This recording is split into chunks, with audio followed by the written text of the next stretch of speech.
Muito bom dia.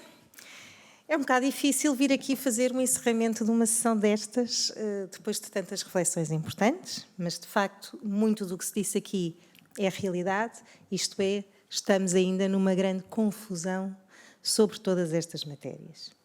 E os caminhos a seguir são caminhos difíceis, que eu diria que é uma vontade, mas é uma vontade que não basta ser uma vontade. O engenheiro Parra da Silva será dos maiores conhecedores desta área e eu estar aqui a fazer o encerramento no seu lugar, num lugar que é muito mais conhecedor e que faria aqui uma reflexão, deixa-me aqui um bocado preocupada porque o caminho tem que ser de todos, mas ainda estamos muito aquém destas matérias, do tratamento, de sabermos quais são os passos a seguir. Estas matérias discutem-se a nível internacional em todos os fóruns, eu diria, mas não se chegam a grandes conclusões. E por muito que queiramos seguir caminhos, os caminhos ainda estão muito longe de chegar. Como se falou aqui, a questão internacional é uma questão que é uma realidade. Eu ainda no ano passado tive a oportunidade, em novembro, portanto estamos a falar de há um ano, estar num congresso sobre sustentabilidade na Índia, da área financeira, e, de facto, acaba por ser um bocadinho desmotivador estarmos na Índia a discutir estes temas, quando, por exemplo, num painel, uma oradora, que por acaso era portuguesa, a Gabriela Figueiredo, que é do IASB, das Normas Internacionais de Ética, não lhe ter sido dado um microfone por ser mulher. Portanto, estamos a falar de situações que ainda acontecem, que estas preocupações sociais, ambientais e de governance ainda não são iguais em todo os países, em todo o mundo e a nível internacional, embora as exigências sejam um pouco parecidas e devem ser, e as Nações Unidas muito têm feito. Por isso, o engenheiro António Guterres, neste momento, está a ser uma voz sobre a parte ambiental, a despertar, a tentar exatamente despertar muitas das preocupações que todos devemos ter, e é bom que assim seja. Mas este último painel, que tem uma importância enorme sobre a qualificação da gestão e as boas práticas de governance, de facto, também diz muito sobre aquilo que se tem que caminhar. Quando o engenheiro Parra da Silva dizia o lucro não é o mais importante hoje em dia, mas também não pode ser deixado para trás, porque se não houver competitividade e sustentabilidade nas empresas, do ponto de vista do lucro, também não há caminho para existir a preocupação com todas estas matérias. Portanto, estamos aqui numa encruzilhada em que todos nós temos que nos dedicar a estes processos, a estes compromissos, mas que ainda estamos longe de os alcançar. Como disseram, esta década vai ser muitíssimo interessante nesta análise. Mas um dos pontos que é importante e que se falou aqui, também por diversas vezes, e concordo em absoluto com tudo o que o Rodrigo disse sobre o falsear resultados, tem muito a ver com a fiabilidade da informação.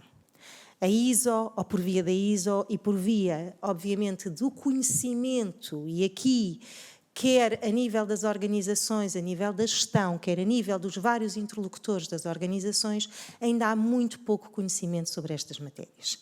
Muitas vezes falseia-se com conhecimento e outras vezes falseia-se sem conhecimento. E isto, de facto, é um caminho que ainda levará, no mínimo, uma década, embora seja e tenha que ser muito acelerado, a conseguir construir.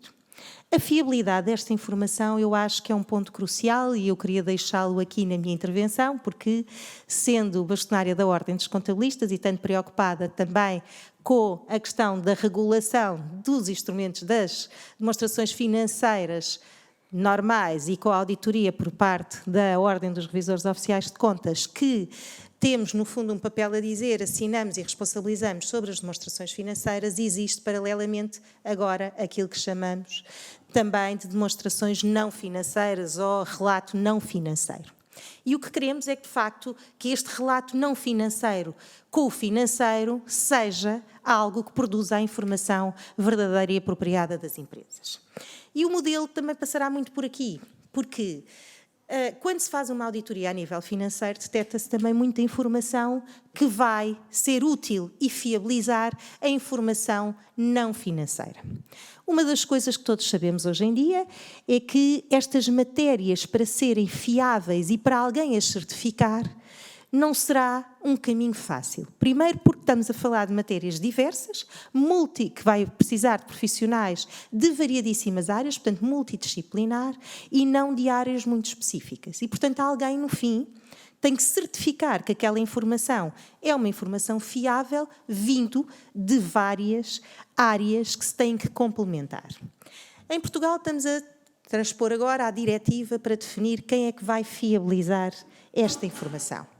Se faz sentido ser um revisor oficial de contas para as grandes organizações, faz todo sentido, mas não nos podemos esquecer das pequenas e médias empresas, que são a maioria das empresas portuguesas.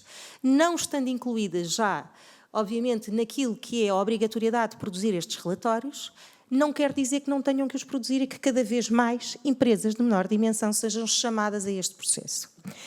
E este processo é um processo que tem que estar também dentro das empresas, tem que se mudar a mentalidade de empresários. Quando estamos a falar de grandes empresas, por tudo aquilo que as rodeia, são forçadas, mas têm estrutura financeira e estrutura, inclusivamente de recursos, para tentar aproximar e trazer essa informação, quando estamos a falar das pequenas, principalmente micro e pequenas empresas, não têm recursos nem financeiros, nem de pessoas, recursos humanos, para tratar essa informação. E aqui eu acho que deve nascer uma grande preocupação a nível de Portugal, se Portugal quer efetivamente fazer este caminho com algum equilíbrio, porque também é preciso, e o Rodrigo disse muito bem, é preciso haver muito equilíbrio no tratamento destas matérias, não podemos querer tudo para depois não termos nada, e eu acho que este é um ponto muito importante, no equilíbrio está sempre a virtude, e aqui também, no tratamento das matérias de sustentabilidade, tem que existir esse equilíbrio. Não se pode querer tudo, porque depois não chegamos a nada. E aqui, nas pequenas e médias empresas, vai ser um percurso muito difícil. Por muito que possam perder percentagens de spread, pontos de spread, naquilo que é a avaliação dos rankings financeiros, na atribuição de financiamento, o que quer que seja, não será suficiente para trazer as pequeníssimas empresas portuguesas, as nanoempresas, para este processo. É preciso haver conhecimento, é preciso trazer-lhes este conhecimento às empresas. E aí também tenho que assumir a minha parte da responsabilidade, que enquanto bastonária da Ordem dos Contabilistas, e sendo que os contabilistas estão em todas as empresas, também terão que ter, obviamente, um ponto e terão que eles próprios fazer este caminho e ajudar os empresários a fazer este caminho naquele percurso que se tem para bem das organizações, até para a sua sobrevivência, porque, como também foi falado, deixarão de ter clientes e deixarão de ter a mesma competitividade que outras empresas tenham. E isto, de facto, é uma responsabilidade enorme que aceitamos de bom agrado. A Ordem dos Contabilistas está aberta a este desafio, mas, de facto, que os empresários têm que também ser formados para a tal literacia que é tão importante trazer e que eu acho que é do desconhecimento geral. Falamos muito sobre questões em concretos, mas lá está, a tal visão global. Primeiro, obviamente, cada um vai ter que trabalhar na sua organização, mas tem que ser visto de um ponto de vista global. E isso ainda há muito pouca definição. Eu diria que, por exemplo, as normas internacionais, mais relacionadas com a parte financeira, que agora se estão a dedicar à parte não financeira, que lançaram as primeiras normas, a IFRS, S1 e S2, ainda estão muito além de criar métricas para podermos trazer a tal fiabilidade àquilo que é o relato não financeiro. Portanto, ainda temos um longo caminho a percorrer. Aliás, aquilo que pude assistir aqui desta conferência traz exatamente isto, muitos pontos para refletirmos e poucas conclusões e objetivos finais. E o que queremos é isso, é começar a ter objetivos finais, a saber como fazer, que é extremamente importante, porque se as empresas não sabem, o objetivo todos sabemos, todos temos conhecimento de algumas partes, o que é que devemos mudar em termos de organização, que compromisso é que devemos ter, mas depois não sabemos como, muitas vezes, verter isso, garantir que aqueles compromissos estão a ser executados e explicá-los à sociedade. Hoje em dia as empresas são excluídas por não terem determinadas preocupações, aquelas que não sabem fazer, aquelas que não têm conhecimento, aquelas que sabem fazer muito bem e que falseiam resultados, se calhar são beneficiadas, e isto de facto é o ponto principal neste momento que temos que atuar. É conseguir trazer métricas para equipas multidisciplinares, para conseguir materializar nas empresas este caminho, conseguir materializar a informação e trazer profissionais qualificados para a fiabilidade, para dar fiabilidade a esta informação.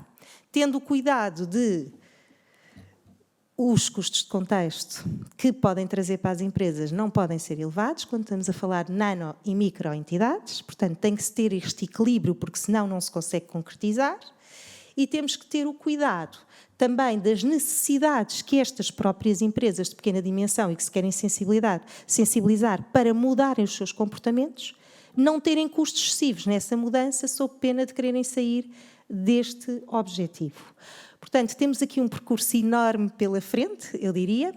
Os profissionais do setor financeiro acho que têm que ser também aqui muito responsáveis por este processo, porque a informação financeira, sem dúvida, que trará informação e fiabilidade à informação não financeira.